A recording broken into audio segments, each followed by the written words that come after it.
Questions on these revised plans for a Cambridge congestion charge. Questions very welcome, because we will be speaking to a director from the Greater Cambridge Partnership, the organisation behind this idea, after 8 o'clock this morning. John in Impington writes, what I would love to know, Dottie, is what is the full budget cost for the congestion charge, and then how much income will be coming in? John, I will ask Peter Blake that after 8 o'clock. Steve's called from Over. Morning, Steve. Says, as somebody who lives outside the city, I think people don't fully understand the exemptions for hospital visits. I think all hospital visits from patients and visitors should be absolutely free, because people coming from the villages and towns outside Cambridge to the hospitals don't even go near the city centre. Steve, thank you for your call. 08000 85 95 96 to 8. Now, the Greater Cambridge Partnership, which is hoping to bring in a congestion charge for drivers in the city, has published a revised set of proposals. Initially, they were suggesting a £5 charge for car drivers within the city to apply every weekday between 7 in the morning and 7 at night. The new package has reduced the operating hours to 3 hours in the morning and 3 in the evening. It's also introduced 50% discounts for people on low incomes and exemptions for some hospital staff and patients. And drivers will also be able to apply for 50 free days a year.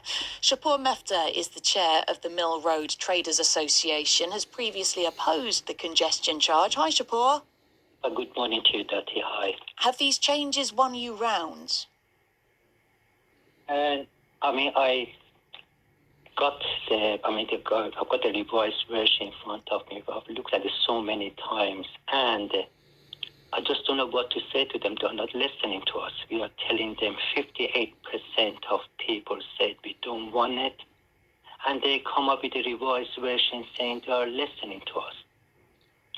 But I can assure you, nobody from their side has come to any of our businesses to say, are you okay?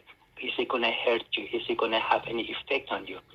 The only person turned up is Neil Mackay, which has got his own business, going around to different businesses, asking them if this is going to hurt you or is it going to do any damage or whatever. From day one, we said we don't want it. And whatever they're coming up, we are saying if there is any congestion charge, we don't want it.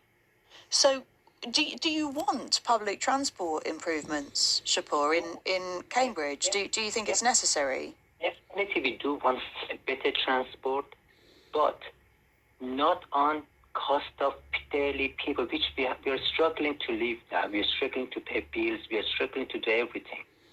They are giving us 50% discount. Remember, they are saying the peak hours 7 to 10, 3 to 6. I'm sure around about 10 o'clock it's going to be queue of the lorries and outside Cambridge. They're just going to come in. So they're going to be another, man-made peak hours again between 10 to 3, because lorries, they're just going to come, drop, go. But this is not going to be good enough for some of the shops which they need delivery before 7, before 6, whatever it is. So it's going to be crazy time, and they are saying we are giving 50 times in a year. Come on, if somebody's got a sick relative in Cambridge, they have to see them every Monday, every Tuesday. It's not going to be good enough. Okay, Shapur, we'll have to leave it there, I'm afraid, but thank you very much for your input, and we will put some of those concerns to Peter Blake from the Greater Cambridge Partnership, who's on the show after 8 o'clock this morning. If you have a question, a comment to be put to your message, CAM. Right, 9 minutes past 8, let's press on. A new set of proposals for a Cambridge congestion charge has come in for criticism this morning. They've been set out by the Greater Cambridge Partnership. Earlier this year, the GCP held a consultation on plans to charge anyone driving around the city between 7 in the morning and 7 in the evening on weekdays. 20,000 people responded, many of them critical. So, a new set of proposals. Producer Kate Palmer's been talking us through the changes. The big one is the hours it'll be in operation. That's between 7 a.m. and 10 a.m. in the morning.